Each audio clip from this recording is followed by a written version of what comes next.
বর্তমান জীবন নিয়ে স্পেন্সার খুবই ডিপ্রেশনে ছিল, কারণ তার ফ্যামিলির আর্থিক অবস্থা ভালো না থাকায় অনিচ্ছা সত্ত্বেও তাকে পড়াশোনার পাশাপাশি একটি শপিং মলে পার্ট টাইম জব করতে হচ্ছে। অন্যদিকে কিছুদিন আগে তার ও মার্থার ব্রেকআপ হয়ে গেছে, তাই সে তার এই ডিপ্রেস জীবন থেকে মুক্তি পেতে পুনরায় জুমানজি গেমে প্রবেশ করে। তখন তাকে উদ্ধার করার জন্য তার বন্ধুরাও সেই গেমে প্রবেশ করে। পুরনো গেমটি আবার শুরু হয়, কিন্তু এবার চ্যালেঞ্জ আরো অনেক ভয়ঙ্কর এবং বিপজ্জনক। আবার এই নতুন চ্যালেঞ্জের মুখোমুখি হয়ে তাদের যেতে হয় সাহারার মরুভূমি থেকে শুরু করে তুষার ঢাকা পাহাড়ে, যেখানে তাদের প্রতিটি পদক্ষেপে অপেক্ষা করছে অজানা বিপদ আর ভয়ঙ্কর শত্রুর দল। শেষ পর্যন্ত তারা কি পারবে সব চ্যালেঞ্জ মোকাবেলা করে বাস্তব দুনিয়ায় ফিরে আসতে? হাই বন্ধুরা, welcome to Hollywood recap Bangla. আজকে আমি তোমাদের এক্সপ্লেইন করব 2019 সালে মুক্তিপ্রাপ্ত দ্য রকের জনপ্রিয় adventurous movie Jumanji the next level. তোমরা যারা আমার চ্যানেলে নতুন তারা দ্রুত চ্যানেলটি সাবস্ক্রাইব করে ফেলো। তাহলে চলো কথা না বাড়িয়ে সরাসরি মুভিতে চলে যাই। এই মুভির গল্প শুরু হয় প্রথম পার্ট শেষ হওয়ার 3 বছর পর, যেখানে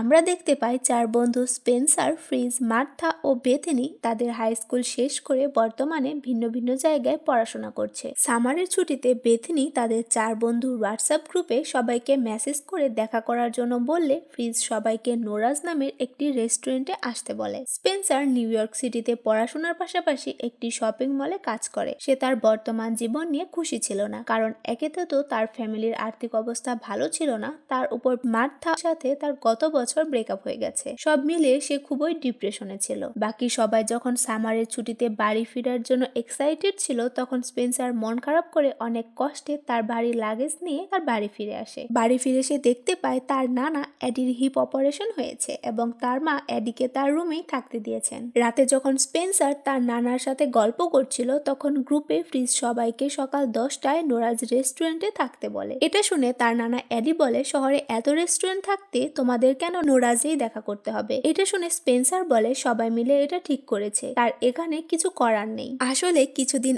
আগেও এডি নোরাজ রেস্টুরেন্টের মালিক ছিল, তাই এই রেস্টুরেন্টের নাম শুনলেই তার মন খারাপ হয়ে যায়। কিছুক্ষণ পর এডি ঘুমিয়ে পড়লে স্পেন্সার তার বর্তমান জীবনের কথা ভেবে খুবই আপসেট হয়ে পড়ে। সে ভাবতে থাকে যে জুমানজি গেমে ডক্টর ব্রেভস্টোন চরিত্রে সে খুবই শক্তিশালী ও হাসি খুশি একজন মানুষ ছিল, কিন্তু বাস্তব জীবনে সে অনেক দুর্বল ও ডিপ্রেসড একজন মানুষ। তাই স্পেন্সার পুনরায় জুমানজি গেমে ফেরত যেতে চায়, কারণ সে ডক্টর ব্রেভস্টোনের মতো হতে চায়। তখন সে তাদের বাড়ির স্টোর রুমে চলে যায় এবং পুরনো জুমানজি গেমের বক্সটি বের করে অন করার জন্য চেষ্টা করতে থাকে। কিছুক্ষণ পর জুমানজি গেমটি নিজে নিজেই অন হয়ে যায়, কিন্তু স্পেন্সার ভাঙা গেমটিকে কোনো মতেই নিয়ন্ত্রণ করতে পারছিল না। একসময় স্পেন্সার গেমটির ভিতর ভ্যানিশ হয়ে যায়। পরদিন প্ল্যান অনুযায়ী মার্থা, বেথনি ও ফ্রিজ নোরাজ রেস্টুরেন্টে উপস্থিত হয়। অনেকদিন পর একত্রিত হতে পেরে তারা খুবই খুশি হয় ও নিজেদের লাইফ নিয়ে গল্প করতে থাকে। কিন্তু অনেকটা সময় পার হয়ে যাওয়ার পরও স্পেন্সার আসছে না দেখে তারা স্পেন্সারের বাড়ির উদ্দেশ্যে রওনা হয়। পরবর্তী দৃশ্যে আমরা দেখি স্পেন্সারের নানা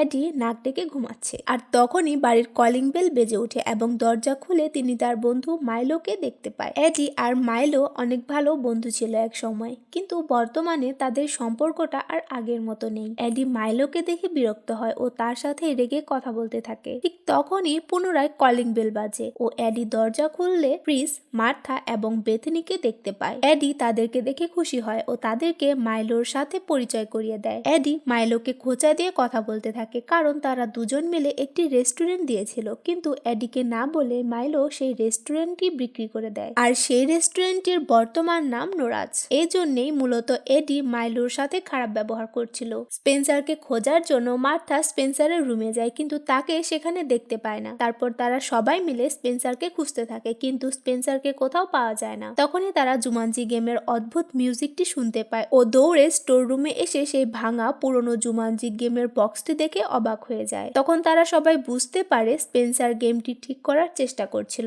এবং সে নিশ্চয়ই এই গেমের ভিতরে আটকা পড়েছে। তাই তারা ডিসিশন নেয় তারাও পুনরায় এই গেমের ভিতর প্রবেশ করবে এবং স্পেন্সারকে উদ্ধার করবে। মার্থা গেমের রিমোটটি হাতে নেওয়ার সাথে সাথে গেমটিতে শর্ট সার্কিট হয় ও তারা একে একে ভ্যানিশ হতে থাকে, কিন্তু বেথনি সেখানে থেকে যায় ও তার বদলে উপরের তলায় থাকা স্পেন্সারের নানা এডি ও তার বন্ধু মাইলো ভ্যানিশ হয়ে যায়। আমরা এই মুভির ফার্স্ট পার্টে দেখেছিলাম তারা তাদের ক্যারেক্টার চয়েস করে গেমের ভিতরে গিয়েছিল, কিন্তু এবার গেমটি ভাঙা থাকায় তারা নিয়ন্ত্রণহীনভাবে গেমের ভিতরে প্রবেশ করে। তাই এবার তাদের ক্যারেক্টারের পরিবর্তন হয়। জুমানজির জঙ্গলে দেখা যায় মার্থা আবার রুবি রাউন্ড হাউস হলেও ফ্রিজ হয়ে যায় বেথনির পুরনো ক্যারেক্টার প্রফেসর শেলডন উবেরন। আর স্পেন্সারের নানা অ্যাডি হয় ডক্টর মোল্ডার ব্রেভস্টোন এবং তার বন্ধু মাইলো হয়ে যায় ফ্রিজের আগের ক্যারেক্টার ফ্র্যাঙ্কলিন মাউস ফিনবার। অ্যাডি ও তার বন্ধু মাইলো প্রথমে কিছু বুঝতে পারছিল না যে তাদের সাথে কি হচ্ছে। তখন মার্থা তাদেরকে বোঝায় যে তারা এখন জুমানজি গেমের ভেতরে রয়েছে আর তাদেরকে স্পেন্সারকে উদ্ধারের চেষ্টা করতে হবে, কারণ সেও এখানেই কোথাও রয়েছে। এসব কথা বলার মাঝেই একটি জলহস্তি মাইলোর উপর আক্রমণ করে বসে, কিন্তু মার্থা তাকে বাঁচিয়ে নেয়। আর এসব নিয়ে ফ্রিজ যখন লেকচার দিচ্ছিল তখন একটি অ্যানাকন্ডা সাপ ফ্রিজকে গিলে ফেলে এবং ফ্রিজের একটি লাইফ কমে যায়। তারপর তারা তাদের উপর দিয়ে একটি প্লেন উড়ে যেতে দেখে ও সেটিকে ফলো করে দৌড়াতে থাকে। কিছু দূর গিয়ে প্লেনটি একটি খোলা মাঠে ল্যান্ড করে ও পাইলটের আসনে বসে থাকা নাইজেল তাদের সবাইকে স্বাগতম জানায়। এখানে বন্ধুরা, তোমরা যারা নাইজেলকে চিনতে পারছো না তারা উপরের আই বাটনে ক্লিক করে এই মুভির আগের কিস্তি জুমানজি ওয়েলকাম টু জাঙ্গল দেখে আসতে পারো, তাহলে তোমরা এই মুভিটির গল্প আরো ভালোভাবে বুঝতে পারবে। নাইজেলের কথা মতো তারা সবাই প্লেনে উঠে বসে। তখন নাইজেল তাদের বলে জুমানজি আবারও বিপদে পড়েছে, তাই সে ডক্টর ব্রেভস্টোনকে চিঠি লিখে তার বন্ধুদের সহ এখানে আসার জন্য অনুরোধ করেছিল। তখনই এডি তার হাতে থাকা একটি চিঠি দেখতে পায় ও মুভিটি ফ্ল্যাশব্যাকে চলে যায়। সেখানে আমরা ভয়ঙ্কর ইয়ার্গেন দ্য ব্রুটাল নামের ভিলেনকে দেখতে পাই। সে তার দল নিয়ে জুমানজির এভিয়ান গ্রামে আক্রমণ করে ও সেখানকার সর্দারের কাছে থাকা বাজমণিটি ছিনিয়ে নেয়। এই বাজমণিটি ছিল জুমানজির প্রাণ, কারণ এটি যতক্ষণ সূর্যের আলোতে থাকবে ততক্ষণ জুমানজি সবুজ থাকবে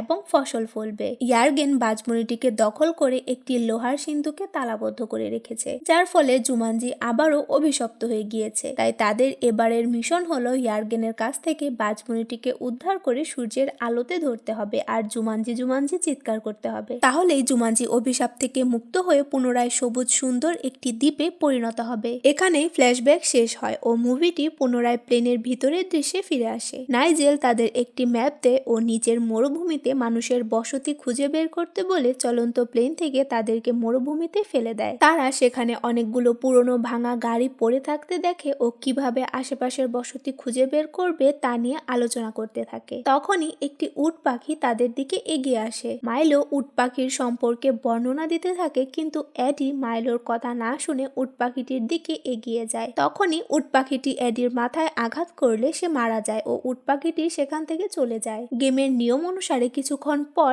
এডি পুনরায় ফিরে আসে এবং তার একটি লাইফ চলে যায়। পরবর্তীতে দেখা যায় সেই উট পাখিটি তার দল সহ আক্রমণ করতে আসছে। এটা দেখে তারা সেখানে থাকা গাড়ি নিয়ে পালাতে থাকে। একটি গাড়িতে মাইলো ও ফ্রিজ ছিল আর অন্য গাড়িতে এডি এবং মার্থা ছিল, কিন্তু উট পাখির দলের সাথে তারা কোনোভাবেই পেরে উঠতে পারছিল না। এক পর্যায়ে মাইলো ও ফ্রিজের গাড়ি নষ্ট হয়ে যায় ও উট পাখির দল তাদেরকে প্রায় ধরেই ফেলতে যাচ্ছিল। ঠিক তখনই এডি ও মার্থা তাদের গাড়ি নিয়ে সেখানে এসে পৌঁছায় এবং তাদের দুজনকে বাঁচিয়ে নেয়। কিন্তু কিছু দূর গিয়ে তারা সামনে একটি খাদ দেখতে পায়। সামনে খাদ আর পিছনে উট পাখির দল, দুই দিকেই বিপদ। তখন কোনো রাস্তা না পেয়ে এডি তাদের গাড়িটি নিয়ে সেই খাদের উপর লাফ দেয় ও গাড়িটি কোনো মতে খাদের অন্য প্রান্তে গিয়ে আছড়ে পড়ে এবং তারা সবাই ছিটকে সামনের বালিতে পড়ে। অপরদিকে আমরা দেখি বেথনি এখনো বাস্তব জীবনে রয়েছে। সে জুমানজি গেমের ভিতরে প্রবেশ করার জন্য সেই ভাঙা বক্সটিকে নাড়াচাড়া করছিল, কিন্তু তাতে কোনো কাজ হচ্ছিল না। তখনই বেথনির অ্যালেক্সের কথা মনে পড়ে ও সে অ্যালেক্সের বাড়িতে গিয়ে তাকে সব কথা খুলে বলে। তারপর অ্যালেক্সের সাহায্যে তারা দুজন জুমানজি গেমের ভিতরে প্রবেশ করে।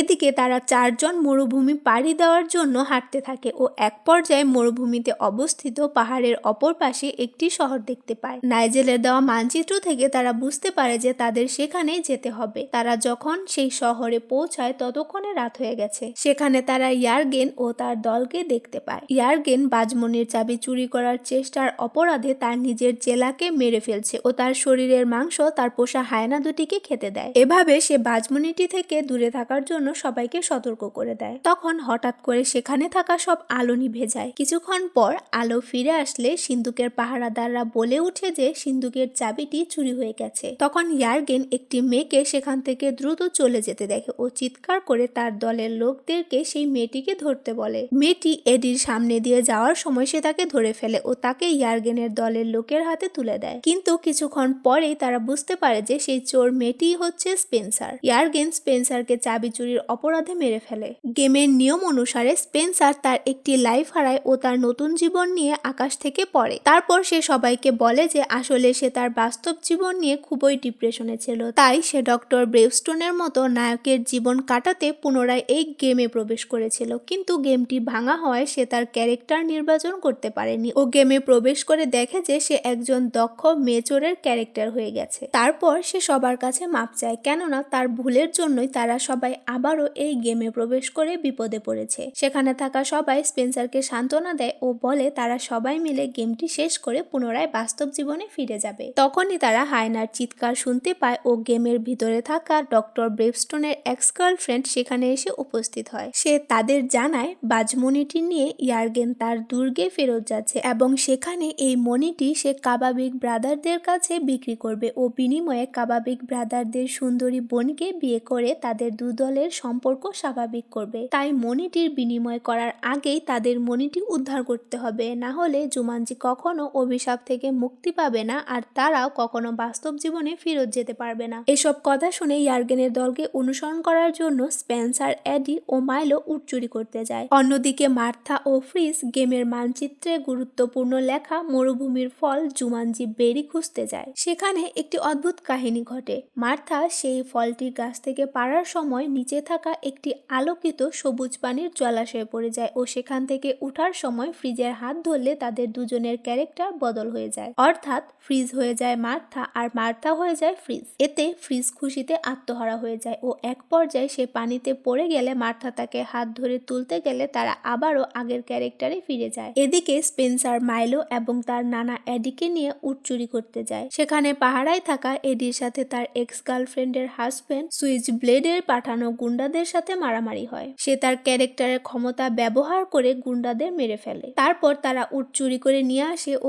আগের জায়গায় এসে ফ্রিজ ও মার্থার সাথে মিলিত হয়, কিন্তু তাদের পিছু ধাওয়া করে সুইচ ব্লেড সেখানে আসে এবং তাদের উপর মিসাইল ছুড়ে মারে। এতে তারা সবাই মারা যায় ও তাদের সবার একটি করে লাইফ নষ্ট হয়ে যায়। তারপর তারা উট নিয়ে মরুভূমি পাড়ি দিতে থাকে। কিছু দূর যাওয়ার পর এডি ও মাইলোর কথা কাটাকাটি শুরু হয় এবং এক পর্যায়ে তারা হাতাহাতি শুরু করে। এডি মাইলোকে ঘুষি মারলে সে দূরের একটি টিলার উপর গিয়ে পড়ে এবং টিলার উপর থেকে বড় পাথর পড়ে মাইলো মারা যায়। এভাবে মাইলোর আরো একটি লাইফ নষ্ট হয়। এরপর তারা এমন একটি স্থানে পৌঁছায় যেখান থেকে ঝুলন্ত ব্রিজ ব্যবহার করে তাদের অপর পাশে পৌঁছাতে হবে। ঝুলন্ত ব্রিজগুলো অনেক পুরনো ছিল, তাই তারা যখন সেখানে ব্রিজ পার হতে যায় তখন সেগুলো ভেঙে যেতে থাকে। শুধু তাই নয়, মরার উপর খড়ার ঘা হিসেবে বড় প্রজাপতির একদল বানর এসে তাদের আক্রমণ করে। তারা বানরের আক্রমণ থেকে বাঁচতে দ্রুত ব্রিজ পার হতে থাকে ও এতে ব্রিজগুলো অনেক দুলতে থাকে এবং এক পর্যায়ে মার্থা ঝুলন্ত ব্রিজ থেকে পড়ে যায়, যার ফলে তারও আরেকটি লাইফ কমে যায়। যাই হোক, তারপর অনেক কষ্টে তারা ঝুলন্ত ব্রিজ পার হয়ে অপর পাশে এসে পৌঁছায়, কিন্তু এতেও তাদের বিপদ কমে না, কারণ বানরগুলো চারদিক থেকে তাদের ঘিরে ফেলেছিল। ঠিক তখনই অ্যালেক্স একটি ঘোড়া নিয়ে সেখানে উপস্থিত হয় ও ভয় দেখিয়ে বানরগুলোকে তাড়িয়ে দেয়। অ্যালেক্সকে দেখে তারা অবাক হয় ও প্রশ্ন করে সে কিভাবে তাদের কথা জানতে পারলো। তখন অ্যালেক্স তার ঘোড়াটিকে দেখিয়ে বলে আসলে এটি হচ্ছে বেথনি। সেই অ্যালেক্সের কাছে গিয়ে সব খুলে বলেছিল এবং তারা দুজন মিলে গেমের ভিতরে প্রবেশ করেছে। এরপর তারা সবাই কিভাবে গেমটা শেষ করা যায় তা নিয়ে ভাবতে থাকে। এডি ও মাইলো কিছুটা দূরে কথা বলছিল। সেখান থেকে আমরা জানতে পারি মাইলো ক্যান্সারে আক্রান্ত হয়েছে ও কিছুদিনের মাঝেই সে মারা যাবে। তাই সে এডির অনুমতি না নিয়ে রেস্টুরেন্ট বিক্রি করে দেওয়ার জন্য ক্ষমা চাইতে এডির বাসায় এসেছিল। বন্ধু মারা যাবে শুনে এডির মন খারাপ হয়ে যায় ও সে মাইলোকে ক্ষমা করে দেয়। তখনই স্পেন্সার এসে তাদেরকে ডাক দেয় ও তারা দুজন বাকি সবার কাছে ফিরে আসে। সেখানে তারা লক্ষ্য করে যে অ্যালেক্স ও বেথনি ব্যতীত তাদের সবার মাত্র একটি করে লাইফ অবশিষ্ট আছে, আর যেহেতু বেথনি ঘোড়ার ক্যারেক্টার পেয়েছে তাই সে তাদের কোনো উপকার করতে পারবে না। এসব নিয়ে ফ্রিজ রেগে গিয়ে স্পেন্সারকে দোষ দিতে থাকে ও পা পিছলে পাহাড় থেকে নিচে পড়ে যায়। পাহাড়ের নিচে তারা আলোকিত সবুজ পানির একটি জলাশয় দেখতে পায় ও সেই জলাশয়ে গোসল করে তাদের ক্যারেক্টার চেঞ্জ করে নেয়। এখন Spencer, doctor Bravestone, Fridge, Mouse Finbar, Bethany, professor Sheldon Oberon, স্পেন্সারের নানা এডি, দক্ষ মেজর ও মাইলো ঘোড়ার ক্যারেক্টার হয়ে গেছে, আর মার্থা ও অ্যালেক্সের ক্যারেক্টার আগের মতোই ছিল। তারা সবাই সেই জঙ্গলে থাকা একটি গুহাতে রাত কাটিয়ে দেয়। পরদিন সকালে মাইলো ও এডিকে জার্গেনের দল আটক করে ধরে নিয়ে যায়। দূর থেকে অ্যালেক্স ঘটনাটি দেখে ও বাকি সবাইকে জানায়। তারপর তারা দেরি না করে জার্গেনের দুর্গের দিকে রওনা দেয়। অ্যালেক্স, বেথনি ও ফ্রিজ দুর্গের প্রধান গেট ব্যবহার করে ভিতরে প্রবেশ করে। অ্যালেক্স ভিতরে গিয়ে সেখানকার পাহারাদারদের এড়িয়ে মেইন দুর্গে প্রবেশ করতে পারলেও বেথনি এবং ফ্রিজ ধরা পড়ে যায়। অপরদিকে স্পেন্সার ও মার্থা বরফে ঢাকা দুর্গের দেয়াল বেয়ে ভিতরে প্রবেশ করে ও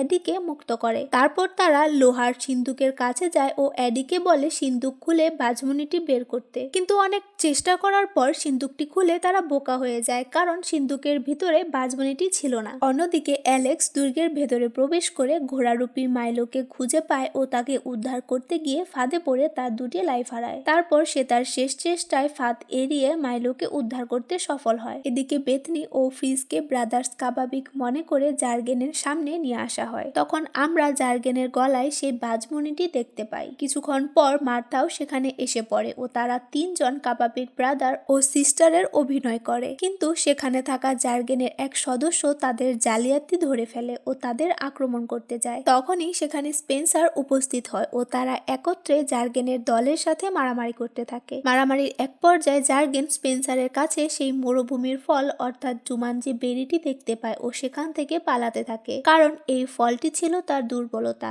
এই ফল তার গায়ে লাগলে সে মারা যাবে। জার্গেনকে পালাতে দেখে স্পেন্সার তার পিছু নেয়। দুর্গের বাইরে বাঁধা গ্যাস বেলুনে জার্গেন উঠে পড়লে স্পেন্সারও বেলুনে বাঁধা দড়িতে ঝুলে গ্যাস বেলুনে উঠে পড়ে। তারপর তাদের দুজনের লড়াই শুরু হয়ে যায় এবং লড়াইয়ের এক পর্যায়ে স্পেন্সার সেই ফলটি জার্গেনের শরীরে লাগিয়ে দেয়। এতে জার্গেন দুর্বল হতে থাকে, কিন্তু গ্যাস বেলুনটির নিয়ন্ত্রণ হারিয়ে ফেলে এবং তারা দুজন বেলুন থেকে নিচে পড়ে যেতে থাকে। এই সুযোগে স্পেন্সার জার্গেনের গলা থেকে বাজমুনিটি ছিনিয়ে নেয় ও বেলুনের দড়ি ধরে ঝুলতে থাকে। জার্গেন বেলুন থেকে নিচে পড়ে মারা যায়। স্পেন্সারকে ঝুলতে দেখে তার নানা এডি মাইলোর ক্যারেক্টার ঘোড়াটির পিঠে চড়ে সেই দুর্গ হতে লাফ দেয়। এরপর দেখা যায় সেই ঘোড়াটির দুটি ডানা বের হয়েছে ও সেটি এডিকে নিয়ে আকাশে উঠছে। স্পেন্সার তার নানাকে সেই বাজমুনিটি দেয় ও বলে এটিকে সূর্যের আলোতে নিয়ে যেতে। এডি ঘোড়াটিকে মেঘ ভেদ করে উপরে নিয়ে যায় ও সেই বাজমুনিটিকে সূর্যের আলোতে ধরে, আর সবাই মিলে তখন একসাথে জুমানজি জুমানজি বলে চিৎকার করতে থাকে। তখনই বাজমুনিটি থেকে অনেক আলো বের হয় ও জুমানজি তার অভিশাপ থেকে মুক্ত হয়ে সবুজ রূপ ফিরে পায়। নাইজেল এসে তাদের কাছ থেকে বাজমুনিটি নেয় ও এবার তাদের বাস্তব জীবনে ফেরার পালা চলে আসে, কিন্তু